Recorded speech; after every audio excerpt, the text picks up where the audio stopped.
नमस्कार साहित्य प्रेमियों, आपका स्वागत है साहित्य सागर चैनल में। आज हम लेकर आए हैं मुंशी प्रेमचंद जी की लिखी कहानी जंजाल। दबाने से इच्छाएं समाप्त हो जाती हैं, हमें इसमें संदेह है। संभव है कुछ मामलों में ऐसा होता हो, लेकिन प्राय सहनशीलता बंद हवा की तरह आंधी की पूर्व पीठिका हुआ करती है। पार्वती को अपने पति के साथ रहते हुए 5 साल से ज्यादा हो गए, लेकिन उसने उनसे कभी कोई फरमाइश नहीं की।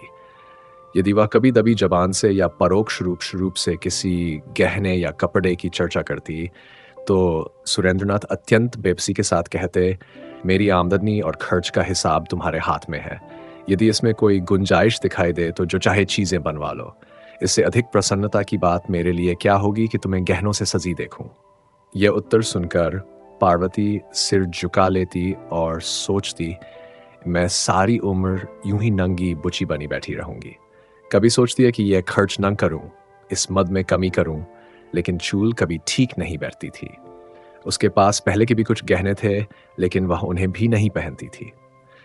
त्योहार या उत्सव में भी वह प्राय सादी साड़ी पहनकर ही रह जाती थी। वह अपनी महरी और पड़ोसिनों को दिखाना चाहती थी कि उसे गहनों की भूख नहीं है, लेकिन यह इस समय अपने दुर्भाग्य और पति की निर्धनता की घोषणा थी। उसे रह रहकर विचार आता कि मेरे लिए सुरेंद्र जितना कुछ कर सकते हैं उतना नहीं करते। वे मेरी अनापत्ति और सीधेपन का नाजायज फायदा उठाते हैं। निराश होकर वह कभी कभी सुरेंद्र से झगड़ना चाहती, झगड़ती, मुंह फेर कर बात करती, उसे सुना सुनाकर अपने भागी को कोसती। सुरेंद्र समझ जाते कि इस समय हवा का रुख बदला हुआ है, बचकर निकल जाते। कभी कभी गंगा स्नान या किसी मेले से लौटकर पार्वती पर गहनों का उन्माद सा छा जाता। वह संकल्प करती कि एक बार मन की निकाल ही लूं, जो 200-400 रुपये बचे हुए हैं उनकी कोई चीज बनवा लूं, कल की चिंता में कहां तक मरूं। लेकिन एक क्षण में उसका यह उन्माद उड़नछू हो जाता, यहां तक कि लगातार सहन करने के कारण उसकी सजने के शौक की इच्छाएं मरकर मन के एक कोने में पड़ी रहती थीं। मगर आज 5 साल के बाद यह इच्छा जागृत हुई है। इसमें बेचैनी नहीं है, लेकिन बेचैनी से भी ज्यादा दुखदायी उदासी है। पार्वती के छोटे भाई की शादी होने वाली है। उसके मायके से बुलावा आया है। इस समारोह में भाग लेना जरूरी है। गहनों का पहनना आवश्यक हो गया। इस अवसर पर सुरेंद्र भी अपनी विवशता का बहाना न कर सके। इस समय यह उपाय भी सफल होता दिखाई नहीं दिया। शाम के समय सुरेंद्र बाहर से लपके हुए आए। उनका चेहरा चमक रहा था। उन्होंने पार्वती के हाथ में एक पोटली रख दी। पार्वती ने खोलकर देखा तो पोटली में एक जड़ाऊ कंगन, एक चंद्रहार और झुमके दिखाई दिए। पार्वती कुछ सहम सी गई। उसे सपने में भी उम्मीद नहीं थी कि सुरेंद्र उसके लिए इतनी और ऐसी कीमती चीजें लाएंगे। खुशी के बदले एक व्याकुलता, एक भय का अनुभव हुआ। वह डरते डरते बोली, ये कितने के हैं? सुरेंद्र, पसंद तो है ना? पार्वती, पहले दाम तो बताओ। सुरेंद्र, 400। पार्वती, सच? सुरेंद्र, मेरे पास और रुपये कहाँ थे? पार्वती, उधार तो नहीं लेने पड़े। सुरेंद्र, नहीं, उधार क्या लेना। पार्वती, तब पसंद है। सुरेंद्र ने वास्तविकता छिपानी चाहिए थी, लेकिन अपनी विशाल हृदयता का बखान किए बिना न रह सके। सोचा कि इन्हें क्या पता चलेगा कि इनके लिए इस समय कितने बोझ के नीचे दबा जा रहा हूं। बोले, सच सच कह दूं, 1200 लगे। पार्वती ने पति को तिरस्कार की दृष्टि से देखते हुए कहा, तो इतनी चीजें लाने की क्या जरूरत थी? दानवीर जैसी लापरवाही के साथ सुरेंद्र बोले, एक मुद्दत के बाद जब जेवर बनवाने लगा तो कंजूसी करने बैठता। शर्म भी तो कोई चीज है। पार्वती ने पति की ओर कृतज्ञता की दृष्टि से देखा। उसमें कुछ प्यार की झलक थी, कुछ शिकायत की, कुछ गर्व की, कुछ परेशानी की। उसने और अधिक प्रश्न किए कि कहीं कोई ऐसी बात कानों में न पड़ जाए जिससे इन गहनों को वापस कर देना ही जरूरी हो जाए। जिस व्यक्ति के हलक में प्यास से कांटे पड़े हुए हों, वह यह नहीं पूछता कि बर्तन कैसा है और पानी किसने भरा है। एक हफ्ते तक पार्वती एक दूसरी ही दुनिया में रही। उसके अंदाज में एक शान, बातों में अभिमान और चेहरे से अमीरी झलकती थी। कितने ही ऐसे काम जिन्हें वह पहले निसंकोच कर लिया करती थी, अब उसे दूभर लगने लगे। यहां तक कि अपनी नन्ही बच्ची तारा को गोद में लेते हुए भी उसे अपने अपने कपड़े मैले होने की आशंका होने लगती। लेकिन वह स्वयं अपने व्यवहार में आए इस परिवर्तन से अनजान थी। 7वें दिन उसका भाई आया और पार्वती मायके चली। उसने सुरेंद्र से हर तीसरे दिन पत्र भेजने का आश्वासन लिया। उनके सामने खड़ी घंटों रोती रही। ऐसा मालूम होता था कि बिछुड़ने के दुख से उसका कलेजा फटा जा रहा है। लेकिन घर से निकलते ही दिखावे की इच्छा उसके उसके मन पर छा गई। वह गाड़ी के एक जनाने डिब्बे में आकर बैठी, जिसमें अधिकांश महिलाएं निम्न वर्ग की थीं। उन्होंने पार्वती को आतंकित दृष्टि से देखा और इधर-उधर सिमट गईं। पार्वती खिड़की के सामने जाकर ऐसे बैठी मानो इतनी आवभगत उसका जन्मसिद्ध अधिकार हो।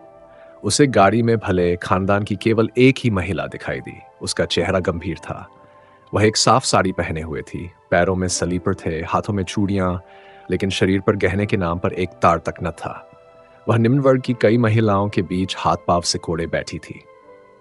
मन ही मन पार्वती ने कहा, निस्संदेह सुंदर महिला है, लेकिन सम्मान कहाँ? कोई बात भी तो नहीं पूछता, एक कोने में दबी बैठी है। शरीर पर 4 गहने होते तो यही सब ओछी महिलाएं इसका सम्मान करती। नीचे फर्श पर पार्वती के निकट ही एक गरीब महिला बैठी हुई थी। उसकी गोद में एक बच्चा था, जो रह रहकर इतने जोर से खांसता और चीख मारता कि पार्वती मन ही मन झुंझलाकर रह जाती। जब उससे रहा न गया तो उसने उस महिला से कहा, तुम दूसरी पटरी पर जा बैठो। इस लड़के के खांसने से मुझे नींद नहीं आ रही है। गरीब महिला ने पार्वती की ओर आश्चर्य से देखा और धीरे से सरक गई। रात आधी से अधिक बीत गई थी। खिड़कियों से ठंडी हवा आ रही थी। गरीब महिला ने खिड़कियां बंद करनी चाही तो पार्वती ने आदेशात्मक स्वर में कहा, नहीं, रहने दो, मुझे गर्मी लग रही है। धीरे धीरे बच्चे की खांसी बढ़ने लगी। कुछ देर तक तो वह चिल्लाता रहा, फिर उसका गला पड़ गया। उसने दूध पीना छोड़ दिया। सामने बैठी सीधी सादी महिला कुछ देर तक तो बच्चे को देखती रही। उसने उस गरीब महिला के पास आकर बच्चे को गोद में ले लिया। बच्चे की हालत खराब थी, सीने पर बलगम जमा हुआ था, माफ लगता था कि निमोनिया की शुरुआत है। उसने फौरन अपना बक्स खोलकर उसमें से एक दवा निकाली और हवा से बचाकर बच्चे के सीने पर हल्के हाथ से मल लगी। फिर दूसरी शीशी से एक चम्मच दवा निकालकर बच्चे को पिलाई। गाड़ी की सब महिलाएं आकर बच्चे के निकट खड़ी हो गईं। निरंतर 1 घंटा तेल मालिश करने के बाद उस भली महिला ने अपने बक्से से एक फलालन का टुकड़ा निकालकर बच्चे के सीने पर बांध दिया। बच्चा सो गया। वह रात के 3 बजे तक बच्चे को गोद में लिए 1-1 घंटे दवा पिलाती रही। बच्चे ने दूध पीना शुरू किया। उसके गले की घरघराहट रुक गई और वह मौत के फंदे से निकल आया। बच्चे की मां अपनी उपकारिणी के पांवों पर गिर पड़ी और रो रोकर उसे धन्यवाद देने लगी। इलाहाबाद में पार्वती और वह सीधी सादी महिला दोनों उतरी। पार्वती का भाई आकर कुलियों को पुकारने लगा। जब कोई कुली न आया तो पार्वती को ही अपने संदूक, बिस्तर आदि उतार कर भाई को देने पड़े। उसकी रेशमी जाकर चिरक गई। उधर उस गंभीर सीधी सादी महिला ने जैसे ही अपना बिस्तर उठाया तो लपकर एक महिला ने उसके हाथों से बिस्तर ले लिया, दूसरी ने उसका संदूक उतार लिया, तीसरी ने उसका दवाओं का बक्स उठाया और कई महिलाएं उसे धर्मशाला तक पहुंचाने आईं। बीमार बच्चे की मां बार बार उसके आगे हाथ जोड़ती और पैरों पर गिरती। दूसरी महिलाएं भी उससे गले मिली। ऐसा लगता था मानो वे अपने किसी आत्मीय से बिछुड़ रही हों, लेकिन किसी ने पार्वती की बात भी न पूछी। उसके जाने से सब महिलाओं को सच्ची खुशी हुई, मानो सिर से एक बला ही टल गई। अब उन्हें जरा कमर सीधी करने की जगह तो मिलेगी। बीमार बच्चे की मां ने तो उसे घृणा की दृष्टि से देखा और मन ही मन उसे जी भरकर कोसा। पार्वती ने मन में कहा, इस सीधी सादी औरत ने तो अच्छा ही रंग जमा लिया। सभी महिलाएं अनुचरी बन गई, मानो कोई मंत्र ही फूंक दिया हो। गवारों के बीच तो ऐसा हो सकता है, परंतु किसी भले घर में इसे कौन घास डालेगा। पार्वती का मायका शहर से सटी एक ऐसी बस्ती में था जिसे न शहर कह सकते थे न देहात। वहां शहर की तो एक भी सुविधा न थी, मगर देहात के सभी कष्ट मौजूद थे। न शहर की सड़कें, लालटेनें, नालियां थीं, न देहात का विस्तार, हरियाली और हवा। वहां का दूध शहर वाले पीते थे, सब्जी शहर वाले खाते थे, लकड़ी शहर वाले लाते थे। वहां के मजदूर काम करने शहर में जाते थे। खाने पीने की चीजें वहां शहर से आकर ही बिकती थीं। पार्वती के पिता के पास कुछ जमीन थी, लेकिन वे मजदूरों की कमी के कारण खेती न कर सकते थे। उसके दोनों भाई अंग्रेजी पढ़ते और वकालत का आसपना देखते थे। भोले भाले से चालाक बनने की कान्हा धुन सवार थी। बेटी का ठार बाट देखकर पार्वती की मां फूली न समाई। उसकी दुनिया उन्हीं इने गिने मकानों और उनके निवासियों तक सीमित थी। वहां के गहने, कपड़े, शादी ब्याह, झगड़े टंटे उसके अस्तित्व की धुरी थे। वह उनमें ही बसती थी और उन्हीं का सपना देखती थी। मोहल्ले में किसी के घर बच्चा पैदा होना उसके लिए पनामा नहर के उद्घाटन से भी बड़ी घटना थी, और किसी घर में एक नए कंठे का बनना देहली के निर्माण से कहीं अधिक शानदार। पार्वती को देखकर बाग बाग हो गई। उसे साथ लेकर पड़ोसिनों के घर गई। जो भी उसके कंगन और चंद्रहार को देखता लोटपोट हो जाता। माँ सामने वाले की सामर्थ्य के अनुसार उन गहनों का मूल्य बढ़ाती रहती थी। 2-3 दिन पूरे मोहल्ले में उन गहनों की नुमाइश हुई। पार्वती का सिक्का जम गया, उसका रौब बैठ गया। पार्वती की चाल ढाल से एक शान टपकती थी। वह खाना खाने बैठती तो नाक सिकोड़ लेती, घी बेस्वाद है, पानी पीती तो मुंह बनाकर ठंडा नहीं है। माँ सबको सुना सुना कर कहती, भला इनसे पूछो घर का सा सुख यहाँ कहाँ मिलेगा। वहां अपने मन का खाती थी, अपने मन का पहनती थी।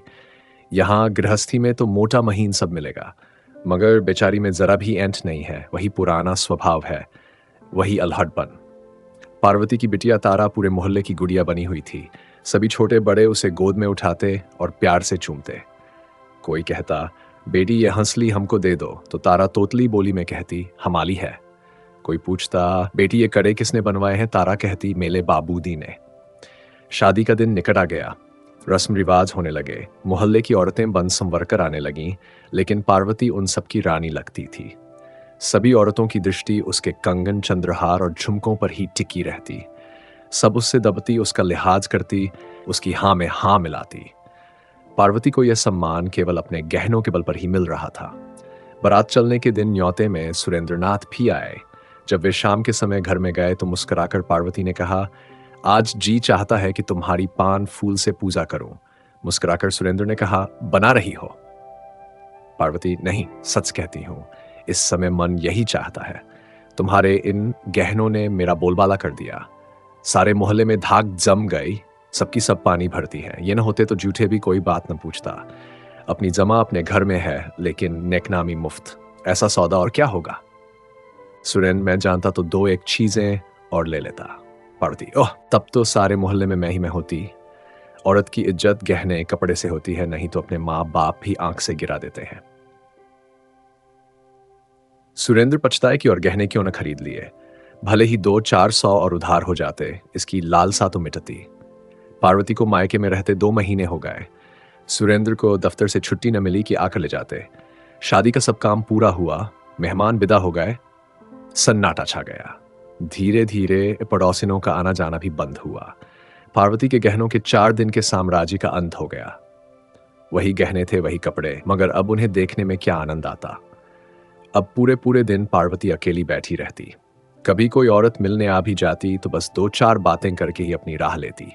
किसी को भी अपने घर के कामकाज से फुर्सत न थी। यह अकेलापन पार्वती को बहुत अखरता। मायके से उसका मन उचाट हो गया। उसे पता चल गया कि नित्य नए गहने बनते रहने से ही उसकी बात बनी रह सकती है। पुराने तमाशे को कोई मुफ्त में भी नहीं देखता। कोड में खाज यह हुई कि और भी कई घरों में उसके जैसे गहने बनने लगे। यहाँ तक कि एक मन चले शौकीन बनिए ने, जिसे नमक के काम में बड़ा भारी लाभ हुआ था, कलकत्ते के बने हुए कंगन और हार मंगवाए, जिन्होंने पार्वती का रंग फीका कर दिया। रही सही बात भी जाती रही, रेत की दीवार भर भरा कर डढ़ा गिरी। एक दिन पार्वती अकेली बैठी सुरेंद्र को पत्र लिख रही थी कि अब यहाँ जरा सा भी मन नहीं लगता।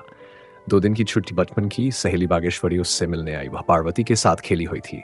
उसका ब्याह एक गरीब खानदान में हुआ था, लेकिन उसके पति ने रंगून जाकर खूब पैसा कमाया और 4-5 साल के बाद लौटा तो पत्नी के लिए एक मोतियों का हार लेता आया। बागेश्वरी आज ही मायके आई थी। पार्वती ने उसका मोतियों का हार देखा तो आंखें खुल गईं। 2000 से कम का नहीं होगा। पार्वती ने उसकी प्रशंसा तो की, लेकिन उसका दिल बैठा जा था, जैसे कोई ईर्ष्यालु कवि अपने नौसिखिए प्रतिद्वंद्वी की कला की प्रशंसा करने में कंजूसी करे। ये रोग पार्वती की आत्मा में घुन की तरह लग गया। उसने दूसरों के घर आना जाना छोड़ दिया, मन मारे अपने घर में ही बैठी रहती। उसे ऐसा लगता था कि अब औरतें, यहाँ तक कि उसकी माँ भी उसे तिरस्कार की दृष्टि से देख रही है। पहले गहनों की चर्चा में उसे एक विशेष आनंद मिलता था। अब वह भूलकर भी गहनों की चर्चा नहीं करती, मानो अब उसे इस संबंध में मुंह खोलने का भी मन न हो। आखिरकार एक दिन उसने अपने सब गहने उतारकर बक्से में रख दिए और ठान लिया कि इन्हें खोलूंगी नहीं। उसे इन गहनों के खरीदने पर पछतावा होने लगा। दिखावे की चाहमदी के सुख चैन में बेकार खल पड़ गया। वह बिना गहनों के ही अच्छी थी कि यह मुफ्त की उलझन तो नहीं थी। घर के रुपये का वाकई सिर दर्द खरीदना बड़ा महंगा सौदा है। तीज के दिन पार्वती की माँ ने कहा, बेटी आज मोहल्ले की सब औरतें स्नान करने जा रही हैं, तुम भी चलोगी? पार्वती ने उपेक्षा से कहा, नहीं, मैं नहीं जाऊंगी। माँ, चलती क्यों नहीं? बरस बरस का त्योहार है, सब अपने मन में क्या कहेंगी? पार्वती, जो चाहे कहें, मैं तो जाऊंगी नहीं। कुंवार के दिन थे। सुरेंद्र को अभी तक छुट्टी नहीं मिली थी।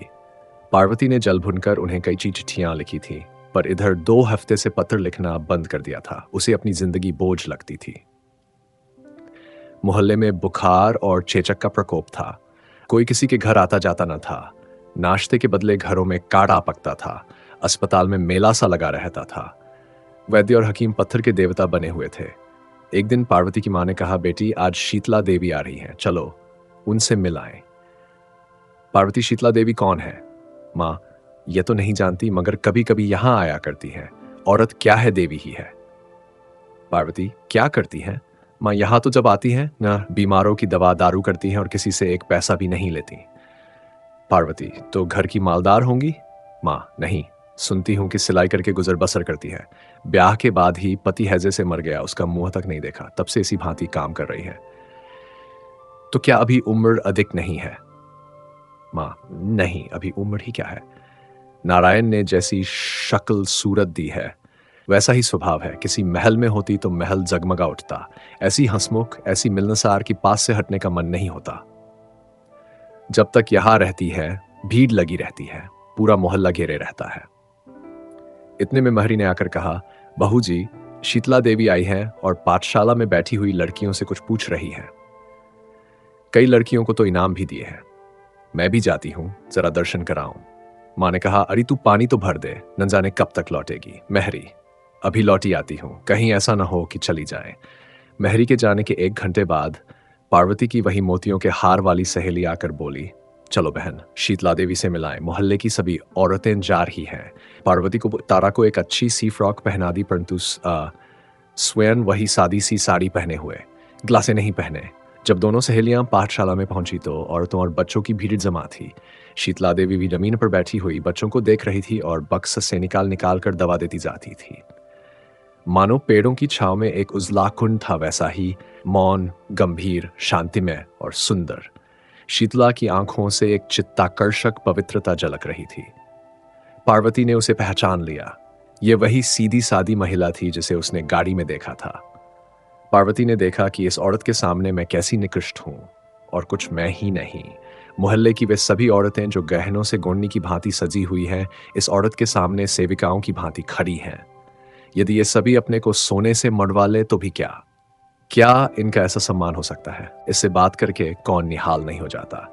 और जो बीमार है वे तो मानो बिना दाम के ही गुलाम है। सचमुच इसी का नाम सम्मान है। या कि क्या 4 औरतें आवें और आंखें मटका कर हमारे गहनों का बखान करने लगे, मानो हमारा शरीर नहीं बल्कि गहनों की नुमाइश का मैदान ही हो। आज से 1 महीना पहले शायद इस प्रकार के विचार पार्वती के मन में न उभरते, लेकिन आजकल गहनों से उसका मन फिरा हुआ था। सामान्य रूप से दार्शनिक विचारों के मूल में निराशा और उदासी ही होती है। पार्वती चित्रलिखित सी खड़ी शीतला देवी का तौर तरीका, बात करने का ढंग और आत्मीयतापूर्ण व्यवहार ध्यान से देखती रही। वह सोचती थी, यह औरत कितनी सुंदर है, लेकिन इसके साथ ही इच्छाओं से कितनी मुक्त। मैं सम्मान की भूखी हूं, लेकिन मैं जिसे सम्मान समझती थी वह यथार्थ से कितना दूर है। मैं अभी तक छाया के पीछे ही भाग रही थी, आज उसका वास्तविक रूप दिखाई दिया है। जब शाम ढल गई और भीड़ छंटी तो शीतला देवी की दृष्टि पार्वती पर पड़ी। वह उसे तत्काल पहचान कर बोली, बहन, तुम्हें तो मैंने रेलगाड़ी में देखा था। पार्वती ने कहा, हाँ, उस दिन मैं यहां आ रही थी। शीतला देवी ने पार्वती को सर से पांव तक देखा और फिर उसकी सहेली बागेश्वरी की ओर प्रश्नवाचक दृष्टि से देखा। मुस्कुराकर बागेश्वरी ने कहा, कुछ दिनों से गहने नहीं पहनती। शीतला, क्या गहनों से नाराज हैं? बागेश्वरी, इनका मन ही जाने। पार्वती, आप भी तो नहीं पहनती। शीतला, मुझे मयस्सर ही कहां, मैं तो भिखारिन हूं, बहनों की सेवा करती हूं और पुण्य के मार्ग में वे जो कुछ दे देती है उसी से अपना पेट पालती हूं। पार्वती, मुझे भी अपने जैसी भिखारिन बना दीजिए। शीतला देवी हंसकर उठ खड़ी हुई और बोली, भीख मांगने से भीख देना बहुत अच्छा है। रात में जब पार्वती लेटी तो शीतला देवी का दमकता चेहरा उसकी आंखों में नाच रहा था, जो उसके मन को खींचे लेता था। उसने सोचा, क्या मैं भी शीतला देवी बन सकती हूं? तत्काल सुरेंद्र उसके सामने आकर खड़े हो गए। तारा रो रो कर उसकी गोद में आने के लिए मचलने लगी। जीवन की इच्छाओं की एक बार ही उठ खड़ी होकर टक्कर मारने लगी। नहीं, शीतला देवी बनना मेरे वश में नहीं है, लेकिन मैं एक बात कर सकती हूं और वह अवश्य करूंगी।